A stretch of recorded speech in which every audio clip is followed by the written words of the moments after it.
El 21 de septiembre de 2023, los pueblos indígenas de Brasil celebraron una victoria histórica.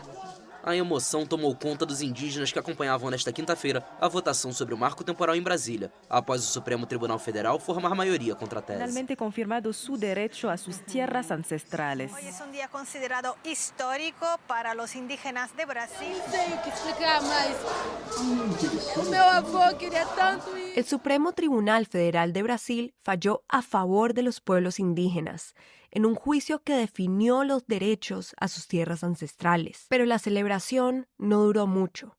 6 días después, el Senado de Brasil tumbó esa victoria con una ley, la Ley del Marco Temporal, que en resumen busca limitar el reconocimiento y demarcación de las tierras indígenas del país. Una ley que propone que solo las tierras indígenas ocupadas por las comunidades en 1988 sean reconocidas tituladas a sus verdaderos dueños. O plenário do Senado acaba de aprovar o projeto de lei que estabelece marco temporal para limitar a demarcação de terras indígenas. Contrária à decisão do Supremo Tribunal Federal, que havia considerado a tese inconstitucional. O federal aprovou esse texto por 43 votos. A proposta limita a demarcação de terras a áreas que já estavam ocupadas por indígenas em 5 de outubro de 1988. Un mes después, el 20 de octubre de 2023, el presidente Lula da Silva intervino con un veto parcial frente a esta ley.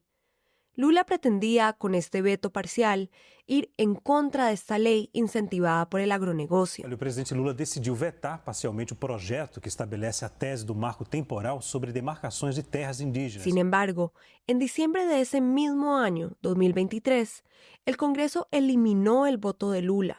Y el 28 de diciembre, antes de que se acabara el año y durante el periodo de vacaciones, el Congreso publicó el proyecto de ley, un ataque radical contra los pueblos indígenas y una violación de sus derechos territoriales. Estados derrubaram o veto do presidente à desoneração da folha de pagamento e ao marco temporal. O Congresso Nacional derrubou na tarde de hoje os vetos do presidente Lula ao projeto de lei que estabelece o marco temporal de terras indígenas.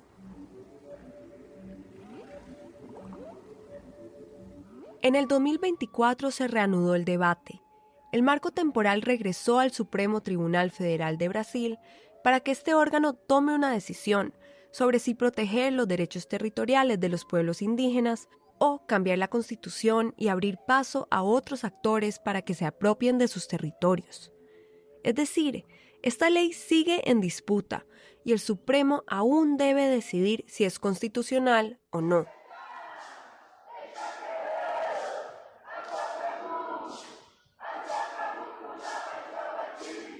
A finales de abril de 2024, durante el campamento Tierra Libre, los pueblos indígenas arengaban en Brasilia, en la Plaza de los Tres Poderes, que su marco temporal es ancestral y que son ellos los verdaderos dueños de sus tierras.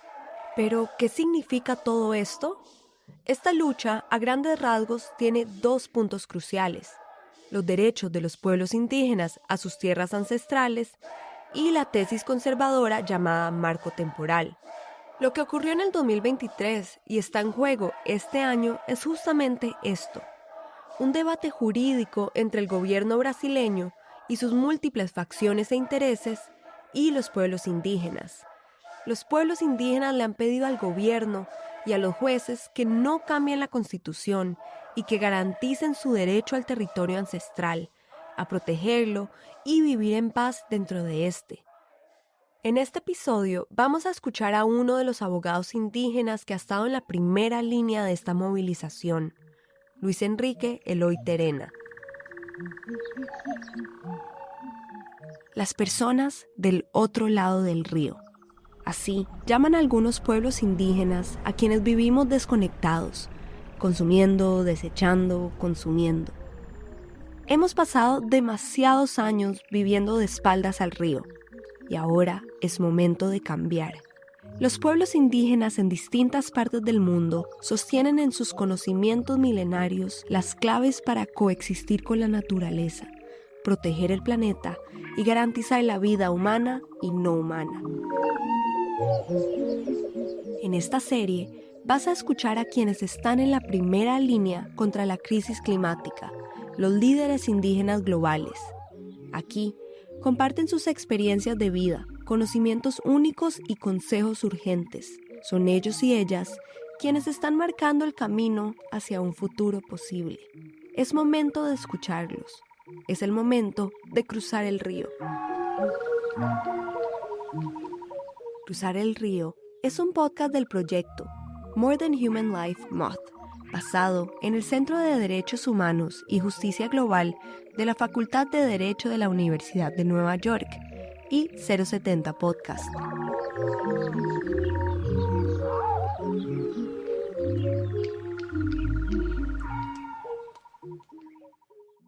Luis Enrique Eloy Terena es un abogado indígena, parte del pueblo indígena Terena, en Brasil. Actualmente ocupa un puesto muy importante. Es el secretario ejecutivo del Ministerio de Pueblos Indígenas, el primer ministerio enfocado en representar y proteger a los pueblos indígenas en la historia de Brasil. Antes de entrar a coordinar el ministerio, Luis Eloy fue el director jurídico de la Asociación de los Pueblos Indígenas de Brasil, APIB, la organización indígena más grande del país. Olha, isso para nós, a gente olha, né, e entende que o direito dos povos indígenas sempre foi objeto de muitos interesses. Então, quando a gente está falando em direito, e especialmente direito a território, nós estamos ali enfrentando muitos interesses grandes, né? Interesses políticos, interesses econômicos, interesses sociais. Então, já é uma prática nossa, né, saber dessas dificuldades.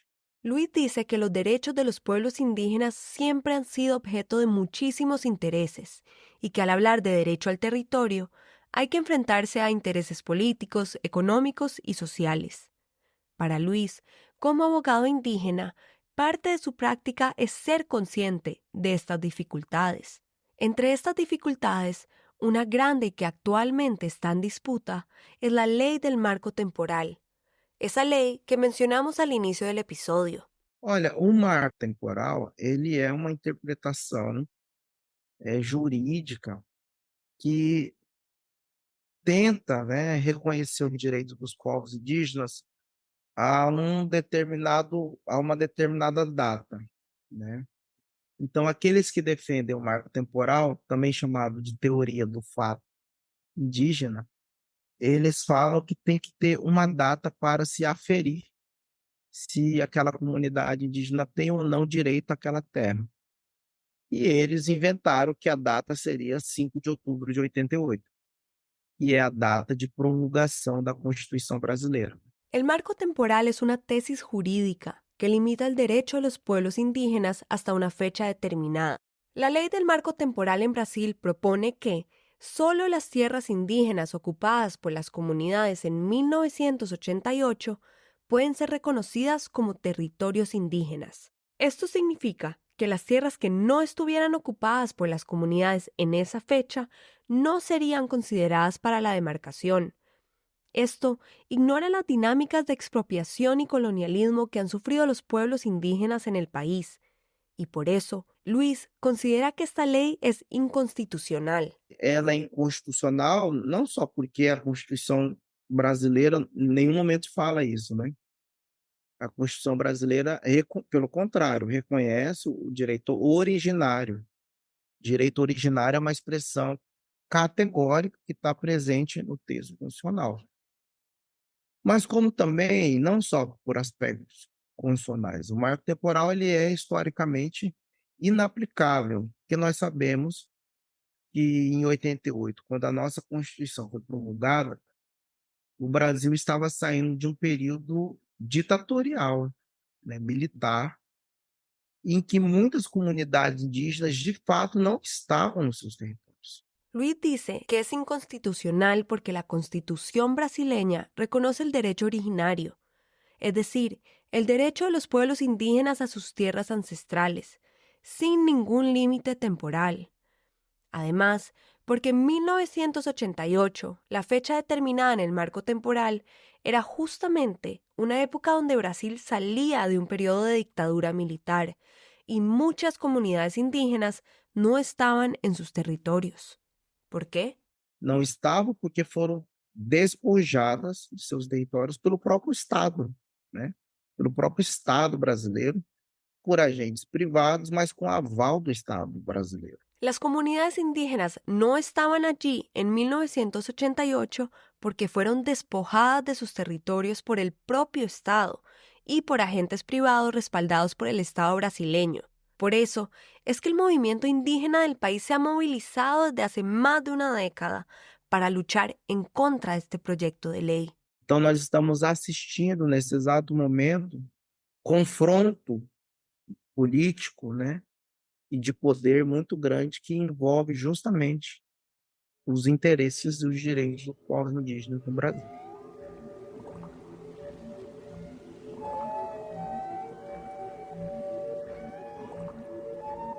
Y parte de esta confrontación fue lo que escuchamos al inicio del episodio. Primero, cuando los pueblos indígenas celebraron una victoria histórica porque el Supremo falló a su favor, es decir, dictó que esta ley es inconstitucional. Pero después pasó lo que ya contamos. El Senado pasó la ley, luego el presidente Lula la vetó, el Congreso eliminó su veto, se pasó otra versión de esta ley y llegamos a hoy, donde nuevamente el Supremo está reconsiderando la ley del marco temporal y su constitucionalidad. El debate sobre el marco temporal continúa.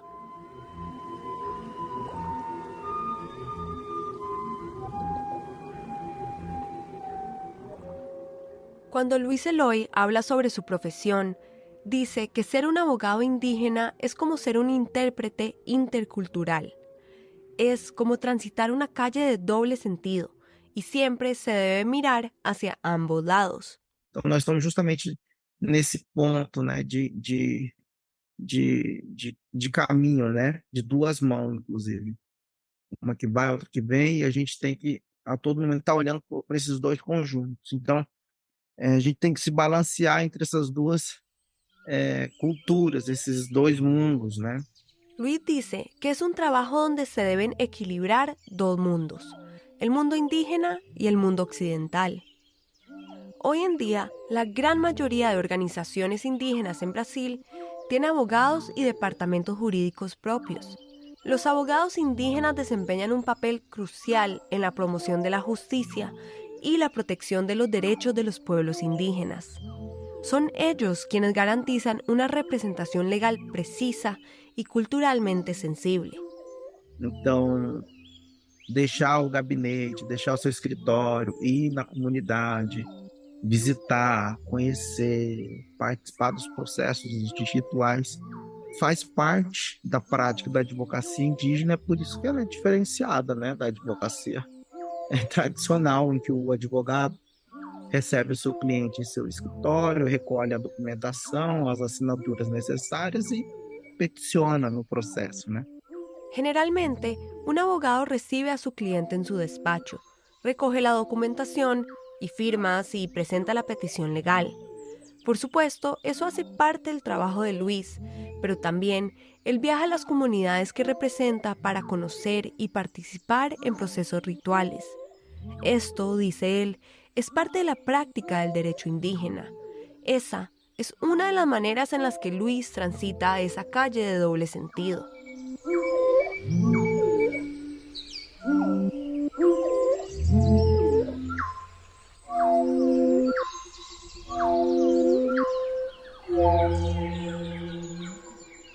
Antes de moverse entre despachos, comunidades, edificios gubernamentales y ceremonias tradicionales, Luis creció en otro contexto, en una aldea del pueblo Terena llamada Ipegui. Luis dice que en su aldea apenas se hablaba portugués y creció en una familia humilde. Então, eu digo isso sempre, eu saí de uma aldeia, né, em que mal se falava português, de uma família muito humilde, e jamais imaginei algum dia, né, sair da minha aldeia, que me dirá estar em Brasília. Luis nació en 1988 en su aldea, localizada en el estado de Mato Grosso do Sul. Allí vive una de las mayores poblaciones indígenas del país, con alrededor de 80.000 personas, representadas en 8 pueblos: Guaraní, Kaiowá, Terena, Carueu, Quiniquinao, Aticún, Ofayé y Guató. Él cuenta que de niño nunca se imaginó que saldría de su aldea, y mucho menos que hoy estaría en Brasília, la capital del país, ejerciendo un puesto tan crucial en el Ministerio de Pueblos Indígenas. E eu costumo dizer que faço parte de uma geração de jovens indígenas que nas últimas décadas tiveram acesso a políticas públicas de ações afirmativas no Brasil. Então, eu fiz uma trajetória da aldeia para a universidade, né? Então, sou nascido e criado na minha comunidade y en determinado momento fui para a cidade estudar. Al hablar de su formación como abogado, Luis Eloy suele contar que él forma parte de la generación de jóvenes indígenas que en las últimas décadas han tenido acceso a las políticas públicas de acción afirmativa, es decir, aquellas políticas que promueven medidas para abordar la desigualdad histórica y promover la inclusión de grupos subrepresentados en la universidad, especialmente afrobrasileños e indígenas. Algunas de las medidas incluyen cuotas para el ingreso en universidades públicas, como fue el caso de Luis.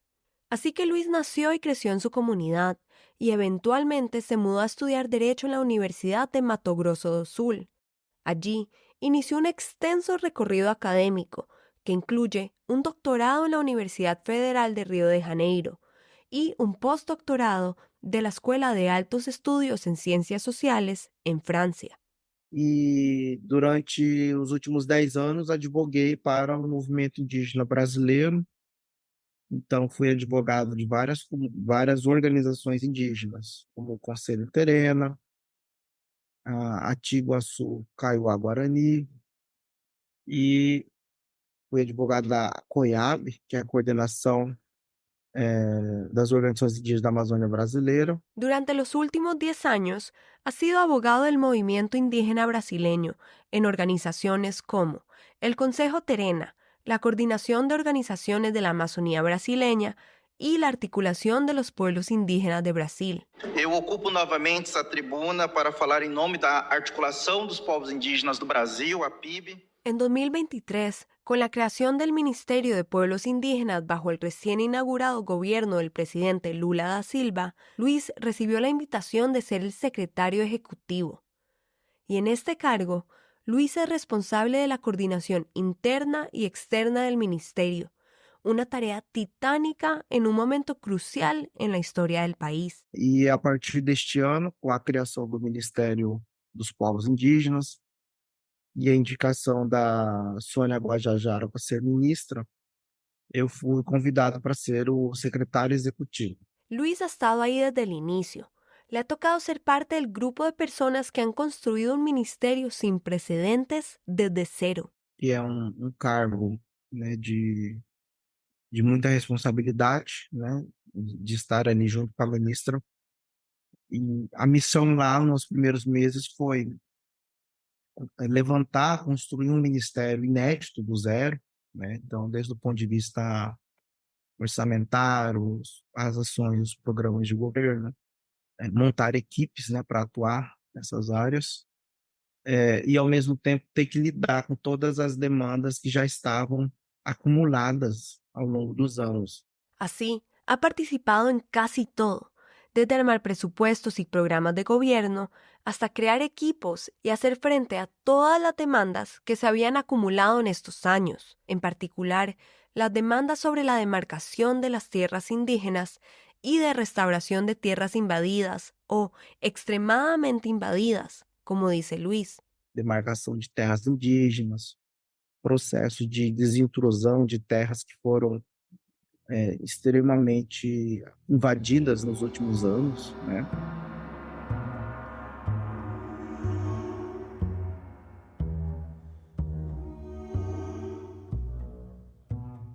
La demarcación de las tierras indígenas es una de las luchas que comparten los pueblos en Brasil. Pero en esta lucha común, cada pueblo tiene una historia y conexión particular con el territorio. Como abogado indígena, Luis sabe que trabajar para lograr que se reconozca el derecho a las tierras ancestrales es esencial.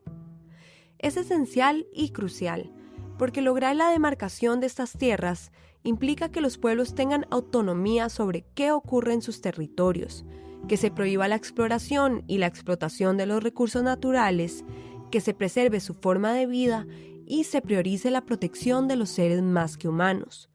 Pero encima, para Luis, se trata de una lucha personal, una lucha ancestral. Los Terena, la comunidad de Luis, llevan siglos luchando por regresar a su territorio.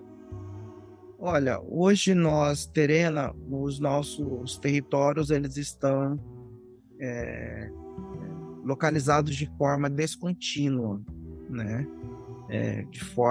Estão em ilhas, localizados em ilhas e totalmente cercado pelo agronegócio. Isso tem a ver com o processo de perda territorial. Os Terena habitam, né, aquele território, pelo menos os registros históricos e já do período colonial, pelo menos há 5 séculos, né, já estavam ali, antes mesmo da Constituição do Estado brasileiro, os Terenas já estavam ali. Hoy en día, las comunidades Terena están localizadas en territorios limitados de forma discontinua, llamados reservas. Esas reservas son como islas, rodeadas de agronegocios como haciendas ganaderas y cultivos de soja, que provocan fuertes impactos ambientales. Esto se debe a un proceso histórico de pérdida de territorios, explica Luis, porque la realidad es que desde el periodo colonial e incluso antes de la creación del Estado brasileño, existen registros de que los Terena estaban ahí. Entre 1864 y 1870 tuvo lugar la Guerra de la Triple Alianza, una guerra entre Brasil, Uruguay y Argentina contra Paraguay. Una parte de esta guerra ocurrió precisamente sobre territorio Terena, con la invasión del Mato Grosso. Como respuesta a la guerra, los Terena se refugiaron en los cerros y montes que rodeaban el Pantanal e incluso algunos participaron como soldados. Cuando terminó la guerra y Brasil salió victorioso, muchos soldados no indígenas decidieron establecerse en la región de Mato Grosso. E à época a coroa, né, o Império Brasileiro concedeu essas terras, ignorando totalmente a presença, né, dos indígenas que já estavam ali e ignorando também a própria participação, né, de nós Terena, né, porque uma das coisas que a gente tinha clareza, e isso está muito bem registrado pelos nossos caciques, nós iríamos participar da guerra, lutar do lado brasileiro, mas em troca nós gostaríamos de ver reconhecido nosso território. Luis cuenta que el imperio brasileño concedió estas tierras a colonos, ignorando la presencia de los pueblos indígenas que ya estaban allí e ignorando su participación en la guerra. Los jefes y caciques tenían claro que si participaban en la guerra y luchaban del lado brasileño, a cambio buscarían el reconocimiento de su territorio. O que aconteceu foi o inverso. Quando as comunidades, fim da guerra, desceram das morrarias para retornar para os seus territórios originais, já tinham fazendas estabelecidas, né? E o governo brasileiro da época começou a emitir títulos de propiedade em cima das terras Terena. Sin embargo, ocurrió lo contrario. Cuando los Terena buscaron regresar a sus territorios originales, ya habían granjas establecidas, y el gobierno brasileño comenzó a emitir títulos de propiedad sobre la tierra. Y hasta hoy en día, la lucha de los Terena por la demarcación justa de sus territorios continúa.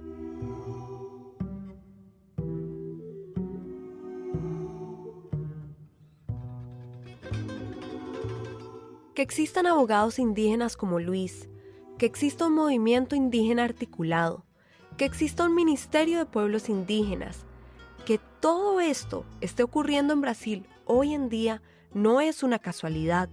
Al contrario, estos son los frutos de una lucha histórica y de una organización que desde hace décadas ha plantado las semillas para conseguir estos logros. A gente tem investido muito naquilo que nós chamamos de advocacia indígena, né? A gente tem reunido muitos advogados e as advogadas indígenas porque nós somos fruto de um investimento do movimento indígena. Luis dice que el movimiento indígena de Brasil ha invertido mucho en la abogacía indígena y en reunir y formar a abogados indígenas. Lo empezaron a hacer después de participar en la redacción de la Constitución de 1988, donde se consolidaron derechos de los pueblos indígenas, como el reconocimiento de derechos territoriales, la protección de la cultura, el derecho a la consulta previa y la creación de reservas indígenas. En ese momento no tenían abogados propios, sino que fueron asesorados por abogados no indígenas. Então, é a partir daí que eles começaram a enviar seus jovens para as universidades para formar os primeiros advogados, as primeiras advogadas indígenas. Porque justamente eles viram a importância de se ter, né, essas pessoas para fazer esse link. Desde entonces, los líderes empezaron a enviar a los primeros candidatos a formarse en universidades para ser abogados indígenas, porque se dieron cuenta de la importancia que tienen los abogados en establecer vínculos entre las comunidades indígenas e instituciones como los gobiernos. Por eso, Luis dice que los abogados indígenas son intérpretes interculturales. Então, eu costumo dizer que nós, advogados indígenas, somos intérpretes interculturais, porque, de fato, a gente tem que fazer esse trânsito, né, entre aldeia e tribunal, né, entre comunidade indígena e juiz e outras instâncias. Então, a gente tem esse papel de recolher a demanda nas comunidades indígenas e colocar isso numa petição, numa peça técnica, para que o juiz não só leia, mas também entenda, né, a mensagem da comunidade indígena. E o sentido contrário também, né? Então, pegar uma decisão, uma jurisprudência do tribunal e fazer ela ser compreensível, né, também para as comunidades indígenas. Ellos son los que hacen el tránsito entre el pueblo y el tribunal, o entre la comunidad indígena y el juez. Por un lado, son los encargados de recoger las demandas de las comunidades indígenas y ponerlas en una petición que el juez pueda leer y donde se entienda el mensaje de la comunidad. Y así funciona del otro lado. Deben tomar una decisión de una corte e interpretarla para las comunidades indígenas. E isso não é um processo fácil. Olha, eu acho que você conseguir pegar as demandas objetivas de uma comunidade e transformá-la num pedido técnico é tranquilo, mas uma das coisas que eu tenho sentia, né, muita dificuldade, e eu hoje sinto, né, porque hoje nós estamos em uma outra esfera governamental, é você fazer a tradução do cosmológico, né? Porque para nós que trabalhamos com direito dos povos indígenas, os sujeitos, os encantados são sujeitos de direito, né? Quando você fala com o indígena, por que é que vocês estão reivindicando exatamente esse local, né? Porque às vezes o juiz ou a outra parte fala, nós podemos oferecer para vocês um outro local, né? Vamos fazer um acordo judicial. E você chegar na audiência e falar, não, eles não querem fazer acordo judicial, não interessa se o local que você está oferecendo é maior, se a mata é melhor, se a terra é melhor, etc. Que você vai dar toda a infraestrutura. Não é isso que está em jogo, né? No es fácil, sobre todo cuando se trata de traducir el conocimiento indígena, que tiene un componente espiritual y cosmovisiones muy importantes que deben ser interpretadas para que las personas no indígenas respeten el derecho indígena. Luis da un ejemplo muy ilustrativo. En una disputa legal por un territorio sagrado que reclaman los pueblos indígenas, un juez o la contraparte puede ofrecer otro lugar, otro pedazo de tierra para resolver la disputa en aras de lograr un acuerdo judicial. Y puede que ese otro terreno sea más grande, que tenga un bosque, incluso que la tierra sea de mejor calidad y que ofrezcan construir infraestructura.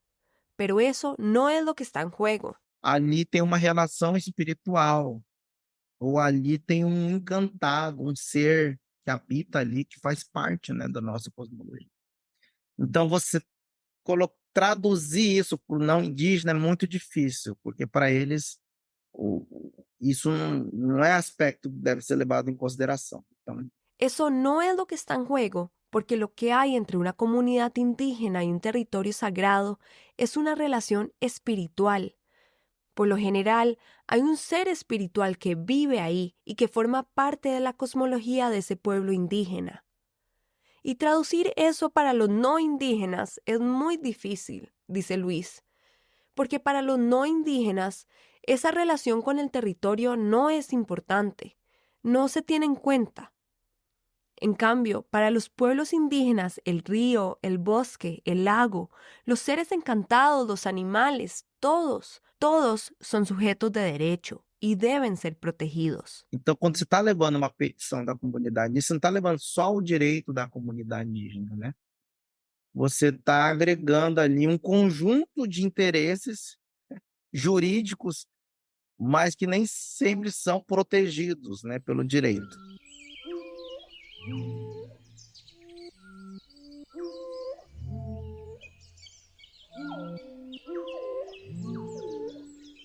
Por eso es tan difícil, dice Luis, porque cuando estás tomando la petición de una comunidad, estás tomando el derecho de las personas, pero también de los seres que conviven con ellos en los bosques y que no siempre están protegidos por la ley. Estás transitando esa calle de doble sentido, en donde desde el lado de las comunidades indígenas se aboga por el derecho de todos los seres que habitan el territorio, los humanos y los más que humanos. Por supuesto, estas dificultades no están aisladas, son reflejo de actitudes ancladas en la sociedad. Luis cree que en Brasil todavía las personas tienen una visión muy colonial.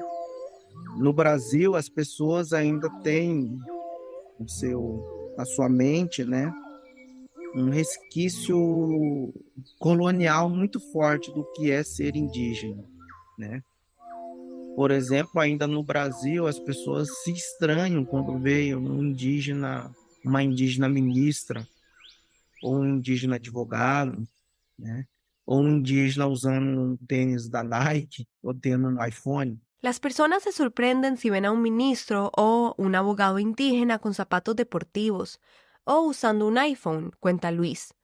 Para las personas, un indígena es la imagen que vieron en su libro de historia de primer grado. Para eles, o indígena é aquela imagem que eles viram no seu livro de história da primeira série. E que o indígena ficou no passado, né? Não existe mais. Então tem uma visão muito arcaica, colonial, romântica e racista ainda em relação aos povos indígenas. Então, nós temos um longo trabalho pela frente, né, que é um processo mesmo de você decolonizar a mente dessas pessoas, ensinar a elas a conviver com a diferença. Y por eso es tan importante descolonizar la mente de la gente, enseñarles a vivir con las diferencias.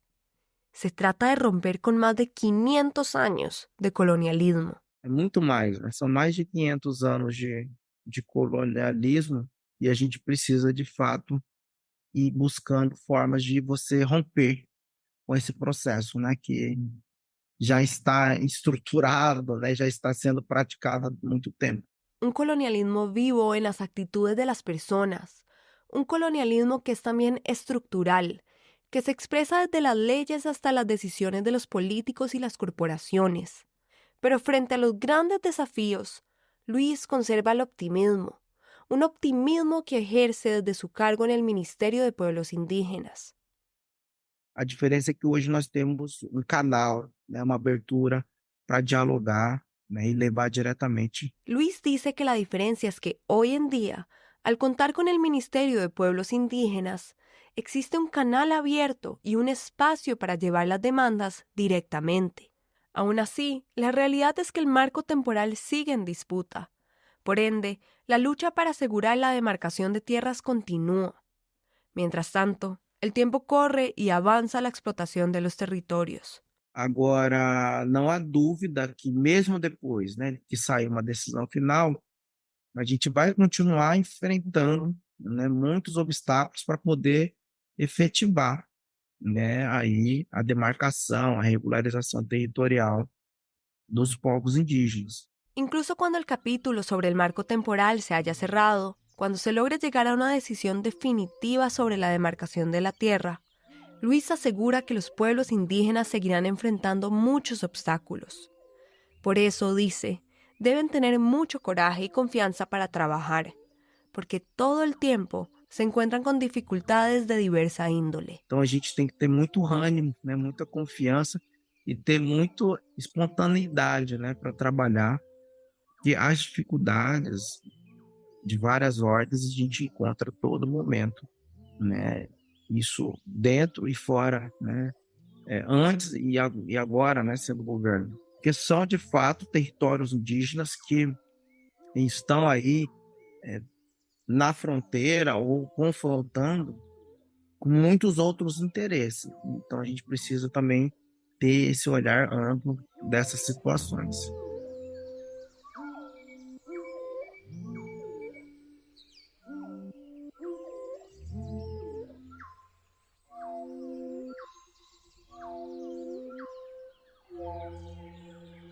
Cruzar el Río es un podcast del proyecto More Than Human Life, MOTH, con sede en el Centro de Derechos Humanos y Justicia Global de la Facultad de Derecho de la Universidad de Nueva York y 070 Podcast.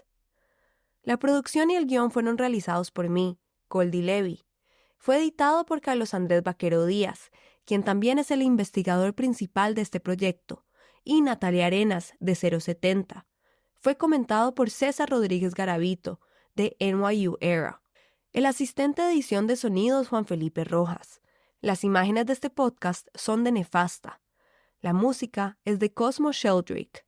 Gracias a Luis Eloy por aceptar esta entrevista y por compartir tu optimismo y tu tiempo con nosotros. Y a ti, gracias por escuchar.